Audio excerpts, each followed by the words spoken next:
আসসালামু আলাইকুম। আজকে পড়ে শোনাব ষষ্ঠীপদ চট্টোপাধ্যায়ের লেখা একটা ভূতের গল্প। গল্পটার নাম পৈশাচিক। আজকাল ভূতের গল্প কেউ লেখেন না, তার কারণ এই বিজ্ঞানের যুগে ভূতে বিশ্বাস করেন না কেউ। যদিও বা কেউ লেখেন, তো গল্পের শেষে এমন করে দেন যে আসলে ভূত বলে কিছুই নেই।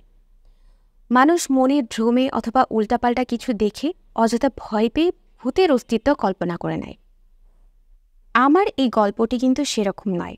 কেউ বিশ্বাস করুক আর নাই করুক, ঘটনাটি ঘটেছিল। আমার মায়ের যিনি বড় মামা, তিনি সেকালের একজন নামকরা ডাক্তার ছিলেন। গল্পটা তার মুখেই শুনেছিলাম। তিনি এখন বেঁচে নেই, কিন্তু তার বলে যাওয়া গল্পটি আজও বেঁচে আছে আমার কাছে। তিনি গল্পটি যেভাবে বলেছিলেন ঠিক সেভাবেই বলছি তোমাদের। আমি তখন শিবানীপুরে থাকি। ডাক্তারি পাশ করে কলকাতায় না গিয়ে গ্রামের মানুষের সেবাতেই জীবন উৎসর্গ করেছি। ভগবানের কৃপায় আমার হাত যশও খুব হয়েছিল তখন। আর বনগাঁয়ে শিয়াল রাজার মতো ওই অঞ্চলে ডাক্তার বলতে তো আমিই ছিলাম। তখনকার গ্রামও ছিল গ্রামের মতো গ্রাম, একেবারে অজকা যাকে বলে ঠিক তাই। গ্রাম তখন এমনই ছিল যে এখনকার গ্রামের ছেলেরাও তখনকার সেই গ্রামকে কল্পনা করতে পারবে না। যাই হোক, সেই সময় আমার গ্রামের প্রায় 15 মাইল দূরের এক গ্রাম থেকে কল এলো আমার। কলেরার কেস, না যাওয়া ছাড়া উপায়ও নেই। তাই যা যা সঙ্গে নেওয়ার নিয়ে আমার একটা ঘোড়া ছিল, সেই ঘোড়ায় চেপে রুগী দেখতে চলে গেলাম। সন্ধ্যার মুখে বেরিয়েছি, তাই যেতে যেতেই রাত হয়ে গেল। কাজেই রোগী দেখার পর ওই গ্রামেই সে রাত্রে রয়ে গেলাম। রোগীর বাড়ির লোকেরা দুধ, মুড়ি, মন্ডা ও বর্তমান কলা যথেষ্ট পরিমাণে খাওয়ালো। পেট ভরে তৃপ্তি করে খেয়ে শুতে না শুতেই ঘুমিয়ে পড়লাম। গাঢ় গভীর ঘুমে মগ্ন হয়ে গেলাম আমি। রাত তখন কত তা জানি না। হঠাৎ একটা ডুকরে ওঠা কান্নার শব্দে ঘুম ভেঙে গেল।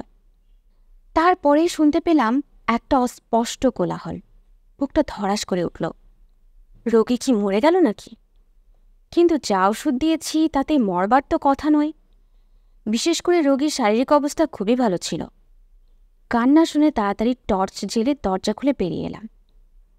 ঘর থেকে বেরিয়েই দেখি একটা অল্প বয়সী বউ উঠোনে শুয়ে আছাড় কাছাড় করে কাঁদছে আর চেঁচাচ্ছে, ওহ গো, আমার কি সর্বনাশ হয়ে গেল গো! আমার বাপনকে খেয়ে ফেললে। আমি কোনো রকমে আমার খোকাকে নিয়ে পালিয়ে এসেছি। তোমরা বলে দাও আমি এখন কি করব গো! বউটির কান্না দেখে বা তার কথা শুনে ভাবলাম হয়তো গো বাঘ বা অন্য কিছুতে তার বাপনকে খেয়ে ফেলেছে। কিন্তু আশেপাশের লোকদের মুখে যা শুনলাম তাতে তো নিজের কানকেই বিশ্বাস করতে পারলাম না। এ আবার হয় নাকি? বউটির স্বামী কলকাতায় কাজ করে। প্রতি শনিবার সে বাড়িতে আসে। রবিবার বাড়িতে থেকে সোমবার ভোরে সে চলে যায়। আজ শনিবার। লোকটি যথা নিয়মেই রাত্রিবেলায় এসে উপস্থিত হয়। কিন্তু কেমন যেন উদ্ভ্রান্ত চেহারা তার। চোখ দুটো লাল, মাথার চুলগুলো উস্কো খুস্কো। বউটির স্বামীকে জিজ্ঞেস করে, কি ব্যাপার, তোমার শরীর খারাপ নাকি? লোকটি কোনো রকমে শুধু হু বলে, আর কিচ্ছু বলে না। রাত্রেবেলা খাওয়া দাওয়া পর্যন্ত করে না। বিছানা করে দিলে গুম হয়ে শুয়ে থাকে চুপচাপ। মন মারা হয়ে কিছুই বুঝতে না পেরে সামান্য দুটি মুড়ি চিবিয়ে এক ঘটি জল খেয়ে শুয়ে পড়ে ছেলে দুটিকে নিয়ে। একটি ছেলে 3 বছরের, অপরটি 6 মাসের। বউটি শুয়ে থাকে, কিন্তু নানান চিন্তায় তার আর ঘুম আসে না। হঠাৎ এক সময় চপাং চপাং শব্দে চমকে উঠে আর চোখে তাকিয়ে সে শিউরে ওঠে। দেখে তার স্বামী মশারির বাইরে বসে কি যেন খাচ্ছে। দেখেই তো বুক শুকিয়ে গেল বউটির। পাশে হাত বাড়িয়ে দেখল কোলের ছেলেটি নেই। কচি ছেলেকে রাত বিরতে কান্নাকাটি করলে দুধ খাওয়াবার জন্য, কাঁথা পাল্টাবার জন্য ছোট চিমনি লণ্ঠনটা অল্প করে জেলে রেখেই শুতো সে। তাতেই দেখল ওর স্বামী মশারির বাইরে বসে সেই শিশুটিকে ছিঁড়ে ছিঁড়ে খাচ্ছে। বউটির মনে হলো সে একবার চিৎকার করে কেঁদে ওঠে, কিন্তু তা সে করল না। আবার অন্য ছেলেটিকে নিয়ে চুপি চুপি পালাবার মতো সাহসও হলো না তার, কেননা পালাতে গেলেই ধরা পড়ে যাবে। তাই করল কি, ইচ্ছা করে ঘুমন্ত ছেলেটার গায়ে জোরে একটা চিমটি কেটে দিল। যেই না দেওয়া অমনিতেই শুরু হয়ে গেল ম্যাজিক। ছেলেটা চিৎকার করে কেঁদে উঠল, আর ওর স্বামী তাড়াতাড়ি মশারির ভিতরে ঢুকে আধ খাওয়া শিশুটিকে যথাস্থানে শুইয়ে দিয়ে যেন কিছুই জানে না এমনভাবে শুয়ে পড়ল। বউটি দেখেও দেখল না, যেন ছেলের কান্নায় এইমাত্র ঘুম ভেঙে গেল এমন ভান করে ঢিপ ঢিপ করে ঘা কতক বসিয়ে দিল ছেলেটির পিঠে।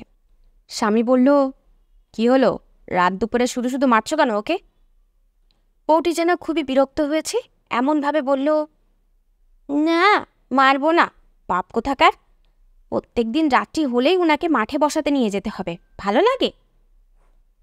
তা নিয়ে যাও, না হলে ছেলে মানুষ বিছানা নষ্ট করে ফেলবে তো। বউটি এই সুযোগেরই অপেক্ষা করছিল।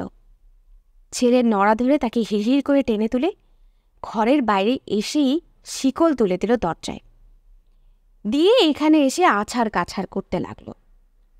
সব শুনে তো আমার মাথাটাই খারাপ হওয়ার জোগাড়।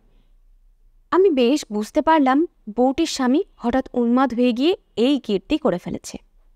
তাই গ্রামের অন্যান্য লোকজন নিয়ে ঘটনাস্থলে গেলাম। গিয়ে দেখলাম গোটা বাড়িটাকে ঘিরে রেখেছে গ্রামের লোকেরা এবং অগ্নিসংযোগও করছে। ঘরের চালায় একবার আগুন দিলে সে আগুন থামায় কে? ঘরের ভেতরে বউটির উন্মত্ত স্বামী তখন লাথির পর লাথি মেরে চলেছে আর দরজা খুলে দেওয়ার জন্য চিৎকার করছে। আমি যেতে যেতেই আগুন দাও দাও করে জ্বলে উঠল। আমি প্রত্যেককে ভৎসনা করলাম এই অগ্নিসংযোগের ব্যাপারে। সবাইকে বললাম, একটা পাগলকে তোমরা এইভাবে পুড়িয়ে মারলে কেন? লোকটাকে বাইরে বের করে বেঁধে রাখতে পারতে। কিন্তু কাকে কি বোঝাবো? গ্রাম শুদ্ধ লোকের প্রত্যেকেরই ধারণা লোকটা মোটেই উন্মাদ নয়, এমনকি আসল লোকই নয়। এটা নাকি একটা পৈশাচিক ব্যাপার। পিশাচরা নাকি মাঝে মধ্যে এইরকম নকল মানুষের রূপ ধরে আসে।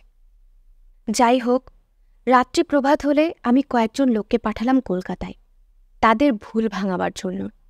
কিন্তু তারা সন্ধ্যের পর কলকাতায় ফিরে এসে যা বলল তা শুনে আমার গায়ের লোম শুদ্ধ খাড়া হয়ে উঠল।